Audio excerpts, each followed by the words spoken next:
사사가 치리하던 시대 유대 땅에 심각한 기근이 들었습니다. 이스라엘의 한 가정이 그 흉년과 기근으로 인해서 모압 지방으로 이주하여 거류하였습니다. 그 기근과 흉년이 어느 정도인지 저희가 이렇게 짐작은 할 수는 없지만 이 기근과 흉년을 표시하는 이 히브리어 라브는 성경의 어느 곳에 쓰이든지 대규모의 흉년과 기근을 지칭할 때 사용됩니다. 따라서 당시 이스라엘에는 규모를 다 측정할 수 없을 만큼 어마어마한 대규모의 기근이 있었을 것이라고 말할 수 있습니다. 이제 이런 기근은 천재지변에 의한 기근일 수도 있고 외적인 침입으로부터 생기게 되는 마지못하는 기근일 수도 있습니다. 그러나 많은 성서학자들은 이때 사사가 치리하던 시대, 이스라엘의 5번째 사사였던 기드온 시대가 바로 이 룻기의 시대적 배경이라고 보고 있기 때문에 이 기근은 미디안 사람들의, 그러니까 이 외적인 침입으로 인한 기근이었다, 이렇게 보고 있습니다. 특히 사사기 6장 1절이 이 성서학자들의 추측에 더 힘을 실어줍니다. 사사기 6장 1절은 이렇게 말합니다. 이스라엘이 여호와 앞에서 악을 행하였기 때문에 7년 동안 하나님께서 이스라엘 백성을 이방국과 미디안의 손에 붙이셨다, 이렇게 말씀하고 있습니다. 미디안 사람들의 억압과 착취로 인해서 이스라엘 사람들은 산속에 웅덩이나 굴을 파고 또는 거기서 농사를 짓곤 했는데 바로 기드온, 이 이스라엘의 5번째 사사였던 기드온도 그들 중에 하나였습니다. 이스라엘 사람들은 이렇게 모두 미디안 사람들에 의해서 쓸 것과 먹을 것을 완전히 착취당했고 모든 것들을 쓸어가는 바람에 이 크나큰 이 대재앙, 그 재앙과 그 기근에 시달려야만 했습니다. 이런 상황에서 굶어 죽지 않으려면 무엇인가를 해야만 했습니다. 가령 땅을 파고 굴에 들어가서 양식을 저장하고 이 기근이 떠나가기를 기다린다거나 아니면 양식이 있는 곳으로 이주를 해야만 했습니다. 그러나 그 모든 것 위에 여호와 하나님의 도우심을 부르짖지 않으면 안 되는 상황으로 이스라엘 사람들은 내몰리게 됩니다. 그런데 여기서 한 가지 재미있는 사실은 바로 이 나오미의 남편 이 엘리멜렉, 그 사람의 이름의 뜻이 아닐까라고 생각이 됩니다. 사사기는 마지막 장 마지막 절에서 이스라엘의 왕이 없으므로 사람들이 각기 자기 소견에 옳은 대로 행하였다, 이렇게 기록하고 있습니다. 그런데 이 엘리멜렉의 이름이 무엇인가 하고 보니까 엘, 하나님, 리, 나의, 멜렉, 왕. 그러니까 이 엘리멜렉은 하나의 합성어인데 무슨 합성어냐? 바로 하나님은 나의 왕 또는 나의 왕 하나님이라는 의미를 지닌 합성어, 그 합성어입니다. 그런데 우리는 이제 앞으로 룻기 1장 이제 3절 이하로부터 계속해서 언급되겠지만 이 엘리멜렉이 죽는 것을 목격하게 됩니다. 중요한 것은 앞에 이 사사기와 더불어서 이어지는 이 룻기의 시대적 배경을 고려하면 이 죽음이 단순히 한 개인의 죽음이 아니라는 것이죠. 통상 우리는 성경에서 한 개인의 삶과 죽음을 굉장히 소상하게 서술하고 있는 것들을 발견합니다. 아브라함, 이삭, 야곱, 요셉뿐만 아니라 사사기에 등장하고 있는 12명의 인물들도 예외가 아닙니다. 그러나 이처럼 삶과 죽음에 대한 소상한 진술이 없이, 그로 인한 교훈이 없이 그저 망자의 이름만 달랑 기록되어 있는, 그렇게 기입되어 있는 것은 성경에서 쉽게 찾아보기 어렵습니다. 상당히 예외적인 진술입니다. 그렇다면 왜 룻기의 저자가 망자의 이름을, 그것도 책의 가장 서두에 기록하고 있을까? 우리는 묻지 않을 수 없습니다. 아니, 우리는 이러한 예외적인 진술을, 이러한 서술 방식을 통하여 룻기의 저자가 분명 이 한 개인의 죽음 이상의 무엇인가를 우리에게 알려주고자 한다고 생각하지 않을 수가 없습니다. 룻기의 저자는 그렇다면 우리에게 무엇을 알려주려고 했던 것일까? 망자의 이름은 엘리멜렉, 그 이름의 뜻은 말씀드린 바와 같이 하나님은 나의 왕 또는 나의 왕 하나님입니다. 그렇다면 그 이름을 가진 이가 죽음에 이르고 그로 인해 한 가정에서 영구히 부재하게 되었을 때 그것은 이렇게 읽을 수 있습니다. 나의 왕 하나님께서 이스라엘에 부재하신다. 룻기의 저자는 그의 이례적인 서술 방식을 통해서 왕이 없음으로 제 소견대로 행하던 사사시대의 어두운 현실을 바로 이와 같은 방식으로 우리에게 알려주고 있습니다. 망자의 이름을 서두에 기입함으로써 다른 이름이 아니라 바로 이 엘리멜렉, 나의 왕 하나님이라고 하는 이름의 뜻을 가진 이가 죽음을 당했다라고 하는 것을 이러한 방식으로 서술함으로써 자신의 소견대로 행하는 불의한 이스라엘의 현실의 결과가 바로 무엇이다? 하나님의 부재로 나타날 수 있다라는 것을 우리에게 경고하고 있습니다. 하나님께서는 이스라엘을 자신의 소유된 백성으로 삼으셨습니다. 그러나 그의 백성은 그들을 위하여 지은 율법을 어기고 그들의 왕이요 구원자가 되시는 하나님을 등진 채 불의한 삶을 일삼았습니다. 여기에 신명기의 이 경고가 상벌 규약에 따른 주문이 읊어지는 것입니다. 불의한 이스라엘은 하나님의 엄중한 심판을 벗어날 수 없다. 화로다 이스라엘이여 너는 이방인의 손에 붙잡힌 바 된 자로다.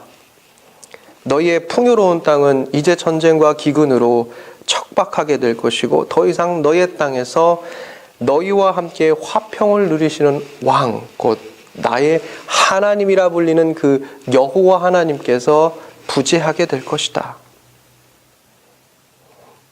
이스라엘은 화를 입었습니다. 룻의 말씀처럼 여호와께서 룻의 가정을 그리고 이스라엘을 치셨습니다. 저마다 이 화를 벗어나지 않으면 살아남을 궁리를 하지 않을 수 없게 되었습니다. 룻의 가정이 바로 예외가 아니었던 것입니다. 산속 깊은 곳으로 숨어가든지 어디 망명을 하든지 무슨 수를 써야 하는데 그렇게 룻의 가정이 고민에 고민을 더하고 몇 수를 생각해낸 결론이 무엇이냐? 바로 모압 땅으로 이주하는 것이었습니다. 이 모압 땅은 조상 아브라함의 사촌 땅이었는데 룻의 가정이 이주한 모압 땅은 베들레헴에서 가장 가깝고 접근이 가능한 곳으로 소위 모압의 이상향이라고 이렇게 불리던 곳이었습니다. 이곳은 사해로부터 솟아오른 고원지대이기 때문에 1년에 16인치 정도 비가 옵니다. 그래서 물도 굉장히 넉넉한 지역이었습니다. 그러니까 룻의 가정은 지금 이 척박한 땅을 떠나서 모압의 이상형으로 북부 모압 지경으로 올라간 것입니다. 기회의 땅, 풍요의 땅으로 반전을 도모한 것입니다. 그런데 이 모압 땅에서 기다리고 있는 것이 바로 무엇입니까? 나오미의 남편이자 이 한 가정의 가정인 엘리멜렉의 죽음이었습니다. 이스라엘의 입은 화가 이 가정에도 예외 없이 쏟아진 것입니다. 그런데 문제는 이 같은 화가 남편의 죽음으로만 끝난 것이 아니라는 것입니다. 나오미는 남편 외에도 자신의 두 아들을 애처로운 그녀의 삶에 있어서 유일한 버팀목이라고 할 수 있는 말론과 기럐을 모압 땅에서 그 이상향이라고 불리는 곳에서 잃게 됩니다. 그때 나오미의 심정이 어떠했을까? 룻기 1장 20절에서 나오미의 심정이 묻어 나옵니다. 베들레헴 사람들에게 룻기는 이렇게 말합니다.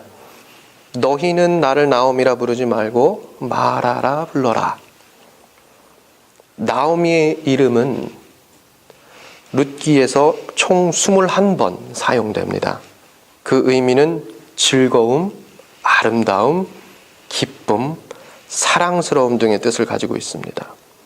그런데 나오미는 유대 땅의 기근을 피해 모압으로 가서 살게 되고 그 땅에서 남편과 두 아들을 마저 잃게 됩니다. 그녀의 이름에 따뜻한 분위기와는 완전히 대조되는 상황이 그녀의 삶 속에 일어나게 되었습니다. 그저 바깥에 있는 기근뿐만 아니라 그녀 안에 심각한 육신적인 기근, 그 고통 속에서 살아가게 되었습니다. 그래서 나오미는 더 이상 자신을 즐거움이다, 사랑이다, 기쁨이다 라는 뜻의 나옴이라 부르지 말고 괴로움을 지칭하는 마라라고 부르고 하고 있습니다. 이런 절망 속에서 유대 땅 고향에서 한 가지 소식이 들려옵니다. 그것이 나오미에게 희망을 주는데 그것은 바로 오늘 본문 6절에 기록되어 있는 것입니다. 하나님께서 그 땅에 자기 백성들을 돌보신다. 바로 그 소식이었습니다. 여기에서 돌보신다라는 것의 원어적 의미는 다시 돌아오셨다, 되돌아오셨다라는 것을 뜻합니다. 결국 그동안 하나님께서는 이스라엘을 떠나 계셨고 그 땅의 기근은 사실 하나님의 부재와 관련이 있다는 것을 우리에게 일러주는 것입니다. 그런데 이스라엘로 하나님께서, 그 이스라엘의 왕이 되시는 하나님께서 자기 백성들을 위하여 돌아오셨다라는 소식을 나오미가 접합니다. 이 소식을 들은 나오미는 더 이상 이곳에 머무를 하등의 이유가 없습니다. 뭇 사람들에게는 이상향이 되겠지만 그녀에게 있어서는 절망이 되고 슬픔이 되고 큰 괴로움과 탄식을 자아내게 하는 이 이방 땅에서 머무를 이유가 그녀에게 아무것도 없습니다. 그래서 나오미는 이제 자리를 털고 일어나 하나님이 돌아오신 그 땅으로 돌아가려 합니다. 그런데 문제는 무엇입니까? 자기를 따르는 두 며느리가 자꾸 눈에 밟힌다는 것이죠. 차라리 자신을 떠나서 새로운 가정을 다시 꾸려서 행복하게 사는 것이 그들에게 좋을 텐데, 게다가 그곳에서 이 두 며느리를 볼 때마다 상고하게 되고 생각나게 하는 그 상실의 그 고통을 어떻게 감당하란 말인가. 그래서 나오미는 룻과 오르바에게 말합니다. 도대체 죽은 자와 같은 나를 따르려고 하는 이유가 무엇이냐. 그 다음에 이 시모와 자부 사이에 실랑이가 벌어집니다. 성경 속에서 이 장면은 너무나 가슴 아픈 이별의 장면으로 그려지는데, 성경에 나오는 이별의 장면 가운데 두 가지가 아주 이러한 방식으로 쓰여집니다. 한 번은 다윗의 친구였던, 제가 갑자기 어떤 이름이 기억이 안 나는데, 네, 그렇죠. 예. 다윗과 요나단의 이별에서도 이런 방식으로 그려지고요. 그리고 바로 이 자모와 시모와 자부 사이의 이 이별도 그런 방식으로 그려지는데, 그것이 무엇이냐? 히브리 성경이 즐겨 사용하는 수미 쌍관법이라고 하는 이 문학 기법인데요. 이 기법을 통해서 이 성경은 어떻게 이야기하고 있냐? 자, 8절로부터 14절까지가 이 둘 사이의 신랑입니다. 이 기법의 요는 무엇이냐면, 나오미가 끊임없이 설득하고 있는 그 설득이 이 8절로 14절의 중앙에 위치하고, 그리고 그 전반부와 그 후반부에 한편에서는 롯이, 또 한편에서는 오르바가 눈물로 그것을 저항하는 것. 그래서 설득이 눈물로 휘감겨져 있는 이 문학적인 구조를 통해서 이 이별이 얼마나 아픈 것인가라고 하는 것을 극대화시킵니다. 다시 말하면 중간에 있는 그 메시지가 얼마나 성경이 주목하고 있는가라고 하는 것을 증폭시키기 위해서 이런 방식의 기법을 쓰는데, 이것을 통해서 성경은 지금 이들의 이별이 얼마나 슬프고, 뿐만 아니라 이들의 이별 가운데 매우 중요한 메시지가 숨겨져 있다는 것을 역으로 우리에게 설명해 주고 있습니다. 그렇다면 그것이 무엇일까? 그 호기심과 연결되어 있는 질문이 바로 이런 것이겠죠. 도대체 왜 나오미의 설득에도 불구하고 이들은 떠나지 않으려고 한 것일까?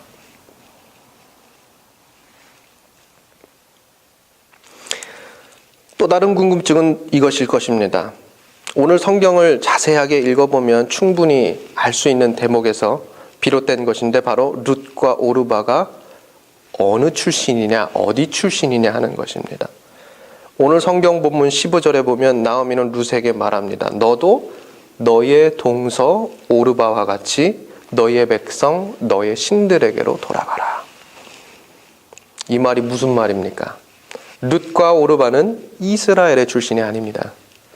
이들은 이방인 출신입니다. 구약 성경은 이방인과의 혼인을 엄하게 금하고 있습니다. 율법으로 금하고 있습니다. 그 주된 이유는 바로 우상 숭배, 그 문제 때문이었습니다. 그러나 두 며느리 룻과 오르바는 오히려 그들의 신을 버리고 이스라엘의 하나님 안으로 들어옵니다. 도대체 이것은 또 어떻게 가능했을까? 이 두 가지 이 궁금증, 이 질문, 그것에 대한 해결의 실마리는 바로 나오미, 바로 이 여인의 전도에 있습니다. 복음주의 교단에는 국제적인 규모의 기독교 대회가 있는데 그 가운데 하나가 로잔 대회입니다. 이 기독교 대회에는 전도를 현존하기라고 말하고 있습니다. 다시 말해 예수를 믿고 구원받은 사람이 이 땅을 사는 것, 그 살아가는 그 양식, 이것이 전도라고 기독교 대회는 말하고 있습니다. 그런데 그냥 사는 것이 아니라 그 살아가는 삶 자체로 인해서 나뿐만 아니라 나 주변에 있는 사람들이 변화될 수밖에 없는 삶, 그런 삶을 사는 것, 그런 삶을 살아야 한다는 것, 이것이 바로 이 로잔 대회가 말하는 전도의 핵심입니다. 그리스도인이라고 하는 것은 본디 거듭났다는 것입니다. 예수를 나의 구주로 삼고 성령과 피로 거듭났다는 것, 이 감격과 이 기쁨 속에서 살아간다는 것, 그리고 이 상태가 우리 안에서 지속적으로 유지되는 한 내 주변에 있는 사람들에게 반드시 영향을 끼친다는 것, 이것이 바로 그리스도인이요, 그리스도인의 삶이라고 할 수 있습니다. 그리고 무엇보다도 이러한 삶을 통해서 주변에 영향을 끼치게 되고 이 영향으로 인해 좋은 관계가 형성되어서 궁극적으로 개종이라고 하는 신앙의 전복이 일어난다는 것, 이것이 바로 로잔 대회가 주목하는 현존하기의 핵심입니다. 그리고 성경에서 이 현존하기의 전도를 가장 아름답고 구체적으로 실천한 사람이 바로 누구냐? 나오미입니다. 나오미는 그녀의 존재만으로 전도가 되었습니다. 우리가 지금까지 나눈 바처럼 그녀의 삶은 매우 열악했습니다. 모압 땅에서, 이방 땅에서 남편이 죽고 그 이방 땅에 남편을 묻어야 했습니다. 두 아들들도 그 땅에 묻어야 했습니다. 약속의 땅도 아니요, 이방 땅, 금기의 땅에서 하나님이 없는 곳에 그들을 묻어야만 했습니다. 인간 다음이 무너져도, 신앙이 무너져도 이상하지 않습니다. 그러나 이러한 위기 속에서, 고통 속에서 인간의 실존, 곧 나오미의 실제가 드러났습니다. 나오미는 고향 땅 이스라엘 사람들이 이방인에게 배타적이라는 사실을 알았습니다. 두 며느리 롯과 오르바는 이 모압 땅의 자손이었기 때문에 그녀는 이 땅에 그들을 남겨두려고 통사정을 합니다. 그런데 그렇게 통사정을 하는데도 이 두 사람이 쫓아붙습니다. 물론 여기서 우리가 오해하지 말아야 되는 것이 있습니다. 그것은 바로 오르바가 결코 나쁜 사람이 아니라는 것이죠. 정말로 마지못해서 울면서 돌아갑니다. 그러나 도대체 나오미가 무엇을 가졌길래, 도대체 왜 나오미를 끝까지 쫓아붙을까?